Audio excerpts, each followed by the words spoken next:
training camps for potential warriors, sectarian troopers within a secular state.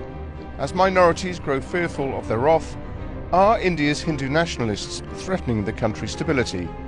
We asked journalist Mandakini Gahlot to investigate.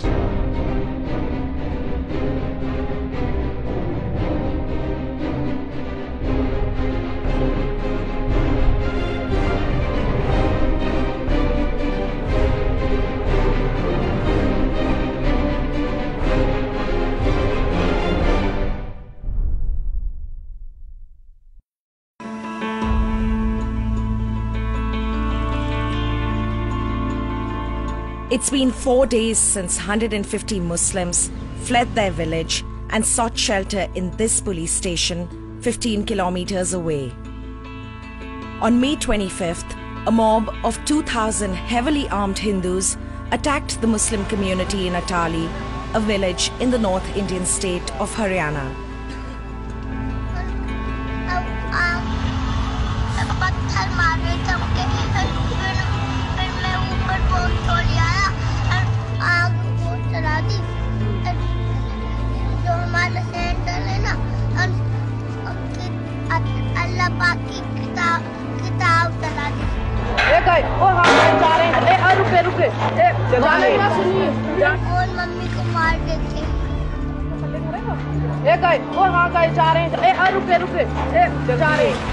The local Hindu community opposed plans to build a mosque in the village. When construction went ahead anyway, they took matters into their own hands.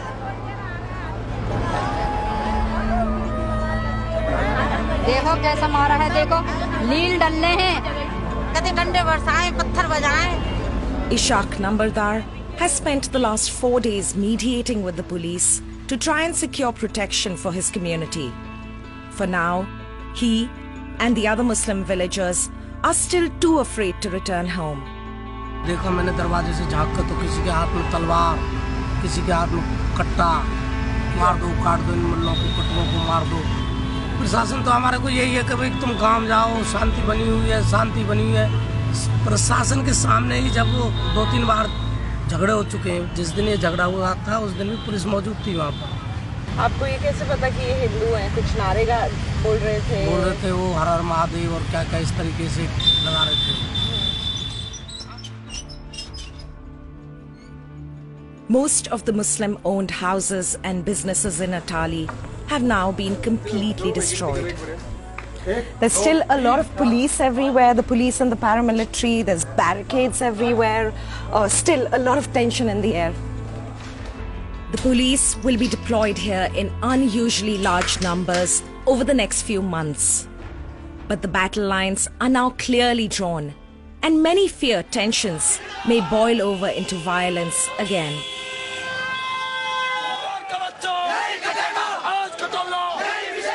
Atali is not an isolated case. It forms part of a larger pattern of violence against religious minorities. In 2013, one of the most notorious attacks occurred in Muzaffarnagar, a town in Uttar Pradesh. That incident left 62 people dead. According to a leading Christian rights group, at least 600 similar attacks have taken place since May 2014, when Narendra Modi, a Hindu nationalist and leader of the right-wing BJP party, became Prime Minister of India. 149 of these assaults were against Christians. The rest were targeted at the country's Muslim community. The attacks, say critics, are being orchestrated by Hindu nationalist groups affiliated to the Rashtriya Swayamsevak Sangh or the RSS. Prime Minister Modi is a lifelong member of the RSS. In 2014, its backing was crucial in helping the BJP win the election. Since then, emboldened by the result, Modi's most extreme nationalist supporters have routinely taken to the streets, using violence and intimidation to press their claim for a purely Hindu India. But this is happening in a secular nation, where religious freedom is supposed to be enshrined in the Constitution. My country, India, has always been home to a diverse mix of religions that have coexisted in relative harmony. But the news in recent months has been pretty disturbing. Each morning brings with it news of fresh and deadly attacks against minorities and others who dare to question the core beliefs of the movement. As a Hindu, I also believe that they've misappropriated my religion, whose core tenets continue to be peace and tolerance. Most attacks on minorities go unpunished. But when the authorities do dig a little deeper, the finger of suspicion usually points to radical groups affiliated to the RSS, like the Bajrang Dal, who consider themselves foot soldiers in the Hindu nationalist movement.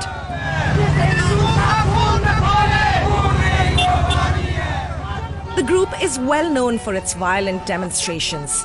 Today, they are patrolling the historic city of Agra, where they hope to stop cows from being butchered. For Hindus, the cow is a sacred animal.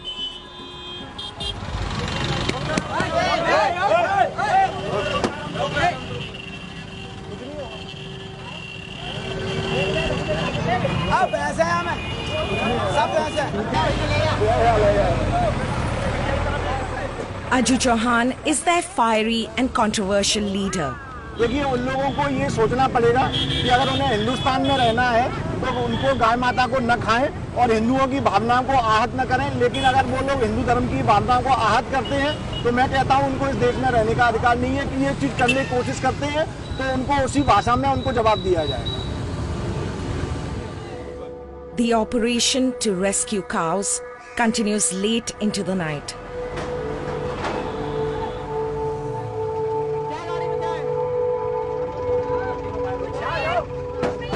उन्हें पकड़ के हम यहाँ धुलाई कर देंगे अच्छी तरीके से, जान से नहीं मारेंगे लेकिन उस लेवल तक कर देंगे कि वो कम से कम आगे गाय को पकड़ने से पहले 10 बार सोचे। इस हालत में करके उसको फिर पुलिस को दे देते हैं। Tonight, their hopes are dashed by the arrival of the police. Authorities have kept a close eye on the Bajrang Dal ever since a similar operation turned violent 15 days ago. After his group attacked Muslim truck drivers for transporting cows, Aju had to spend a night in jail. But the crackdown has done little to restrain them. Bajrang Dal does not limit itself to ambushing truck drivers. Aju rose to national fame in December 2014 when he was accused of orchestrating the forced religious conversion of a group of Muslim ragpickers. An incident that was picked up by the national media and triggered a huge controversy. Since then, hundreds more of these conversions have taken place across the country. Like all radical Hindu nationalists, the young men of Bajrang Dal draw on the ideology of the RSS. The organization promotes these views at training camps across the country, such as this one in Uttar Pradesh. 500 students have spent the last 21 days here receiving training in RSS doctrine. They've also been taught how to handle weapons. Today, they're preparing to put their new skills on display at a military-style passing-out parade. The RSS is notoriously wary of the media. But with a little help from Aju Chauhan, we were given access to the ceremony. ये जो RSS और बजरंग दल है उसमें मोटा-मोटा अंतर क्या है? ये राष्ट्रीय स्वयंसेवक संघ जो है वो चरित्र निर्माण करता है। हम लोग स्वयंसेवकों को बच्चों को स्वयंसेवक बनाकर उनको देश और सभ्यता के बारे में संस्कार देते हैं। और राष्ट्रीय स्वयंसेवक संघ जो है एक क्लास ऑर्गेनाइजेशन है। बजरंग दल जो है वो मास ऑर्गेनाइजेशन है। मास ऑर्गेनाइजेशन अर्थात जितने भी सड़क के कार्यक्रम है या क्रांति के कार्यक्रम है जहां हम लोगों को आक्रोश व्यक्त करना है, सड़क पर आकर के डेमोन्स्ट्रेशन करना है, प्रदर्शन करना है, उस तरीके के कार्य सारे के सारे बजरंग दल करता है। The RSS has honed its ideology over the years and in Narendra Modi has found its most prominent member. He joined the RSS at a young age and rose through its ranks before becoming a successful politician.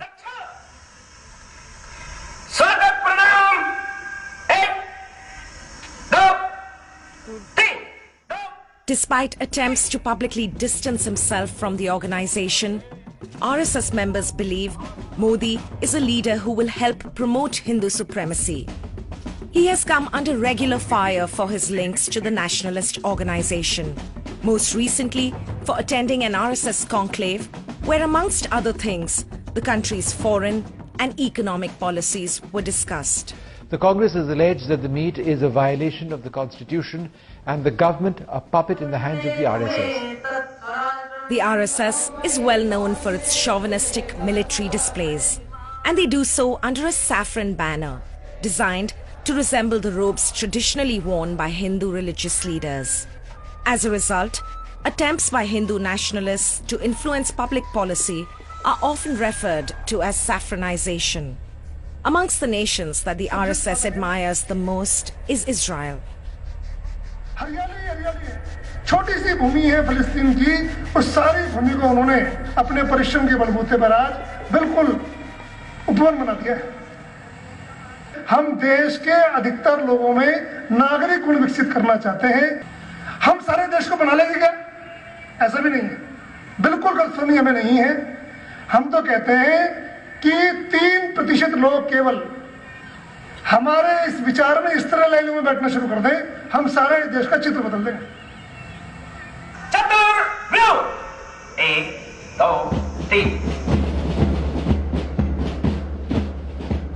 The RSS's growing influence within the government is a matter of concern for many political analysts in India. Gurpreet Mahajan is a professor at the Center for Political Studies. She's convinced that the Hindu movement is determined to have a greater say in how the Modi government shapes policy in the coming years. You know, these groups have always been very close to the Bharatiya Janata Party. And so there is a kind of relationship between them, and they do work for them during political election processes and so on and so forth. So they have high expectation once the government, with which they are closely linked, comes to power. So they have expectations. We have yet to see how far they'll be able to go and what concessions they can possibly get. Mahajan is tracking the developments closely and believes that the RSS will seize the opportunity to shape the minds of future generations. There has always been a concern that, if you have an ideological party with an ideological agenda, they may wish to communicate that through the education. And we are seeing the same kind of concern being expressed now.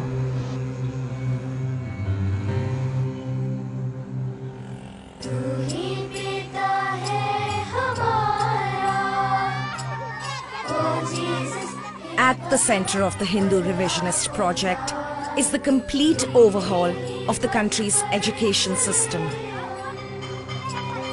Gujarat is a very interesting model. Many people consider the state a laboratory for the gradual saffronization of India's education policy.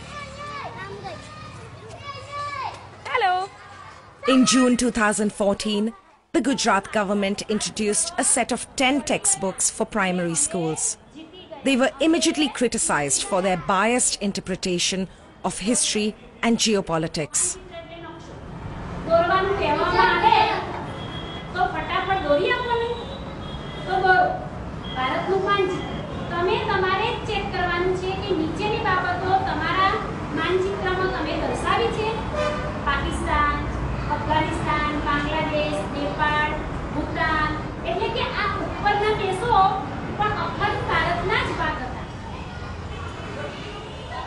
The teacher is cautious in front of our cameras, but a closer look at the content of her textbooks is revealing. Most lessons revolve around the idea of Indian supremacy. For example, on page 22 of a book called Prernadeep 3, there's a very interesting story about how God created the world. He was making bread and he took it out of the oven too early, and that's how white people were created. The second time round, he left it in the oven too long, and that's how Negroes were born. The book uses the word Negro. And then the last time round, he learned from his 2 previous mistakes and took the bread out just in time, and that's how Indians were created. The books were written by a prominent RSS member and ideologue, Dinanath Batra. Since the BJP was elected, Batra has been appointed to a committee making recommendations on the country's new education policy. Mughals or Mohammedans, a sword in one hand and the Quran in another, they tried to convert Hindus into Muslims. But Christians did not use the sword. They used education. In our history books, there are no points to be proud of. So our glorious chapters are diminished and they are not in sight. So I want Saffronization of the whole country and whole education. Do you think each and every textbook being used in Indian schools today should be rewritten? Yes. Prime Minister Modi has repeatedly tried to distance himself from the more radical elements within the Hindu movement. He has also tried to crack down on his colleagues in parliament who have become controversial for their views. मेरी सरकार का एक ही धर्म है, India first. मेरी सरकार का एक ही धर्म है, भारत का संविधान। मेरी सरकार का एक ही धर्म ग्रंथ है, भारत का संविधान। मेरी सरकार की एक ही भक्ति है, भारत भक्ति। But it's easier said than done. Some politicians, like Sakshi Maharaj, appear to have built their entire careers around inciting religious disharmony. A lifelong RSS member and self-styled holy man, Maharaj is a hugely influential parliamentarian. He has been at the center of a political storm almost since the beginning of the Modi administration for his vehemently sectarian views. मुझे लगता है कि जो इस राष्ट्र का सम्मान नहीं कर सकते, ऐसे लोगों को हिंदुस्तान में रहने का अधिकार नहीं है। रास्ता खुला हुआ, पाकिस्तान जा सकते हैं। But Maharaj doesn't see his words as controversial. मैं तो एक संत हूँ, भगवा मेरे वस्त्र हैं, सारे विश्व को शांति का संदेश हिंदुस्तान ने दिया। अगर कोई व्यक्ति मेरी बात की बोली लगाता है, मुझे गलत कहता है, तो मैं खुदा से डरता हूँ, इस दुनिया में किसी से नहीं डरता, क्योंकि मैं सच्चे रास्ते पर हूँ, मैंने गलत कहा ही नहीं। His party might disagree. The BJP recently put him on notice for making statements that incite hatred. At a rally later that afternoon, he chooses instead to speak of Islamic terrorism.